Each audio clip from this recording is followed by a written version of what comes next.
What if I told you that the US Department of Education might not exist in the future? Former President Donald Trump has a bold new proposal to shut it down completely. But what would that actually mean for students, teachers, and schools across America? Let's break it down. Fire emoji. Before we dive in, don't forget to hit that subscribe button.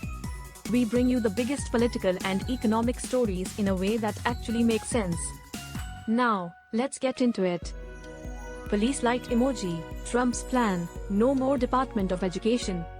Trump argues that the federal government shouldn't be involved in education and that schools would be better off if states handled everything themselves. He claims the department is too bureaucratic, too political, and too expensive. So, what's his strategy?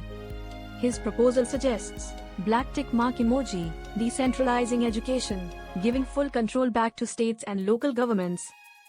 Black tick mark emoji, cutting bureaucracy, removing layers of federal red tape that, according to critics, don't actually improve education. Black tick mark emoji, eliminating political influence. Conservatives argue that federal policies have pushed liberal agendas into schools. Black tick mark emoji, reducing federal spending. The money spent on the Department of Education could go directly to schools and teachers instead. Thoughtful face emoji, sounds dramatic, right? But what would actually happen if this plan moved forward? Chart with downwards trend emoji, the potential impact, what could change? If the Department of Education disappears, here's what it could mean for students, teachers, and families. Small blue diamond emoji, states take full control. Each state would set its own education standards, funding rules, and curriculum. This could lead to huge differences in education quality from one state to another. Small blue diamond emoji, funding shifts. Programs like Title I, which supports low-income students, and federal student loans could be affected.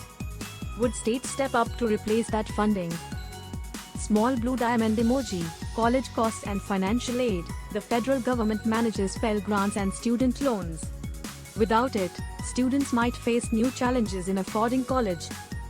Small blue diamond emoji, legal and political hurdles.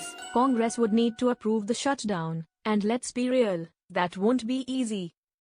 Light bulb emoji, what do you think? Should education be a state responsibility or does the federal government play an important role? Drop your thoughts in the comments below. Ballot box with ballot emoji, support versus opposition, a political battle.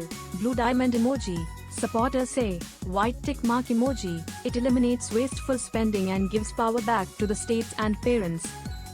White tick mark emoji, schools can focus on education, not federal regulations. White tick mark emoji, it fits the conservative vision of limited government. Orange diamond emoji, opponents warn. Cross mark emoji, it could create unequal education systems, where wealthier states thrive and poorer states struggle. Cross mark emoji, it might reduce funding for struggling students and special education programs. Cross mark emoji, colleges and universities might face financial instability without federal aid. Thought bubble emoji, so, is this a bold move for better education, or a risky gamble that could hurt students? Right pointing finger emoji, if you're enjoying this breakdown, make sure to smash that like button and subscribe for more updates on major policy changes. Crystal ball emoji, what's next? This proposal is already making waves, and you can bet it'll be a major debate in the next election. Will Trump push this idea further? Will Congress even consider it? We'll be watching closely. High voltage sign emoji, final question for you. Should the US Department of Education stay or go? Let us know in the comments. Bullseye emoji, hit subscribe so you don't miss out on future updates. We'll be covering every twist and turn as this unfolds.